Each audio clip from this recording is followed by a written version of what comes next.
Katika maisha ni lazima ujue kuwa unapoanzia ni wapi na wapi unahitaji kufika.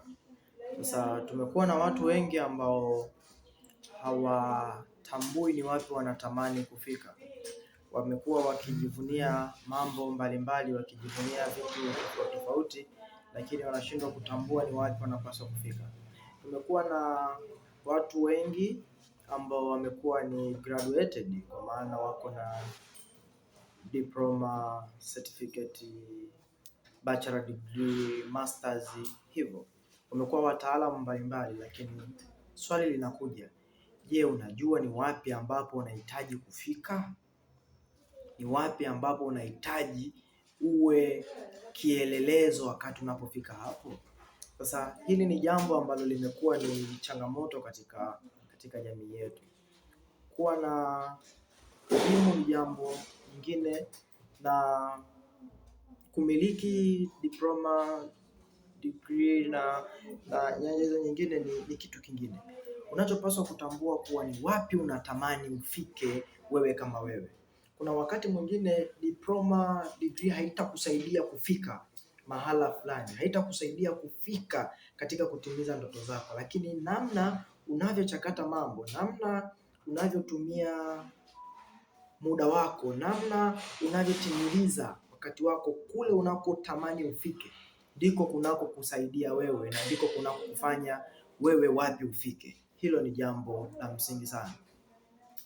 Nakumbuka niliwahi kusoma historia moja ya Professor Albert Einstein.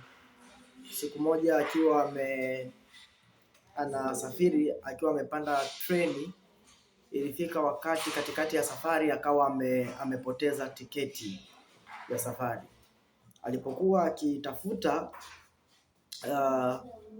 konda akamwambia, "Profesa, nimekuona ukihangaika muda mrefu, na shida gani?" Profesa Einstein akamwambia, "Nimepoteza tiketi." Konda akamwambia, "Profesa, wewe ni mtu maarufu sana, na wewe usingeweza kupanda kwenye treni kama hujalipa nauli, kwa hiyo usiwe na wasiwasi profesa." Profesa akamwambia, "Kijana, sio kuwa nimelipa ama sijalipa, lakini kituo ambacho nataka kushuka kimeandikwa kwenye tiketi." Kwa ikanifurahisha sana story hiyo. Kwa kwenye maisha inawezekana una kila kitu. Inawezekana wewe ni maarufu. Inawezekana unajuana na watu wengi. Lakini je, unajua wapi unatakiwa ushuke?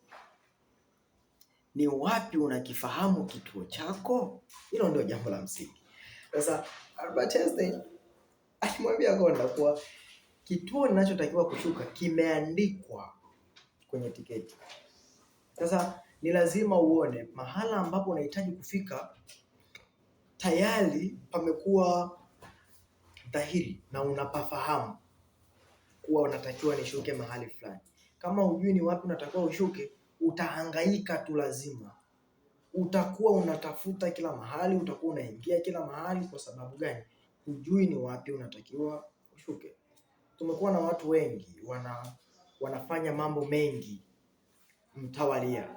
Sio jambo baya kufanya mambo mtawalia, lakini hilo litakufanyaje? Jitahidi sana kufanya jambo moja kwa wakati, na jitahidi sana kufanya jambo kwa ustadi. Kufanya jambo kwa weledi ni kitu cha msingi sana, kwa sababu itakusaidia wewe kujua mahala ambapo unatakiwa ufike. Hii inajikita katika jambo gani?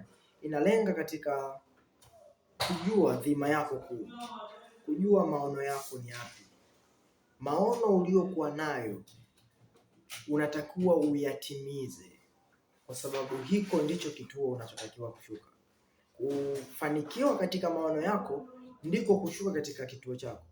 Sasa usione kuwa ulichokuwa nacho, kujuana na watu wengi, kuwa ni jambo la nani. Lakini je, wewe mwenyewe nafsini mwako unatakiwa ushuke wapi? Unaweza ukawa na watu wengi lakini usijue namna ya kuwatumia. hujui wapi unatakiwa ushuke. Watu wanahitaji kukusaidia, watu wanahitaji kukushika mkono, lakini wewe mwenyewe hufahamu wapi unataka ushuke. Kwa hiyo jitahidi sana katika maisha yako kujua nini kinajijenga akilini mwako, kitu gani kinajengeka katika fikra yako. Hii itakusaidia sana kuwa mtu imara, na itakusaidia sana kuinuka, na itakusaidia sana kukua kila siku, kwa sababu unajua nini unakifanya, na unajua unafanya kwa sababu gani, na unajua wapi unatakiwa ufike. Hii itakusaidia sana, na hii itakufanya wewe kuwa mtu mkuu na mtu bora zaidi katika jamii yako.